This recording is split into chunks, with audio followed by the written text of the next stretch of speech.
So what do you think the state of Kansas should do with tax dollars? We're on day 4 of the legislative session in Topeka, and today Cake's senior political reporter Pilar Pedraza met with the Senate president to find out what he thinks are the top priorities this year with the supermajority, from school choice to property taxes.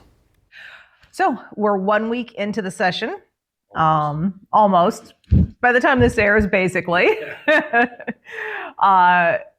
What has changed in that week? I don't think a lot's changed from the beginning of it. Some has changed since a month ago, 2 months ago. But the priorities still stand the same. I mean, property tax crisis is what we need to address. It's one of the most difficult things to address because of the local spending, local effect issue, but that hasn't changed. That's still number one. And that goes back to affordability. I believe President Trump's in D.C. trying to put more money in people's pockets, make life more affordable, and we need to work on that same thing here.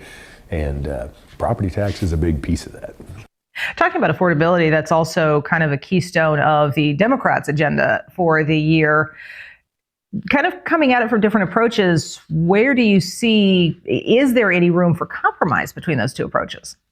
Yeah, I'm not sure, because the problem is the Democrat solution to most of those problems is a government program. Right, and so that it's counterintuitive, or even government employment, because that shows up as employment. But you have to have several private sector jobs to fund a public sector job. So we have just two very fundamental different views of what creates affordability and creates an environment like that. So the way forward then is simply ignore the others, or it's not ignore. I mean, because ultimately you'd be ignoring your constituents if you did. But it shows you the fundamental difference between the party approaches, right? We've been trying to lower income tax, lower property tax, lower sales tax, and but that's counter to, if your solution is a government program and a government job, you need the tax revenue to do that. So we're still going to battle over that for a while. And that's just part of what we spoke with the Senate president about. You can see our entire interview over with this web story at cake.com.